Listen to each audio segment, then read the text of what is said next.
像佫兼会扫，看起来敢若是一般感冒的症头，不过千万唔通无要无紧，甚至有一家伙死人，这个做老百姓出现感冒的症头了，采检确诊，煞来规家伙拢去围掉，有2个囡仔所读的移民中学甲3名国小拢停课14天。一民中学也有学生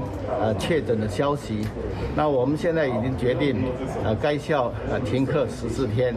也同时采取疫调。另外，桃园市体传播链，敢若佫新增加3例，一家伙死人，1月7号到市体去食饭，一个大人甲2个囡仔嘛围着。信义国小以及私立华盛顿幼儿园的这个学生安排专案采检，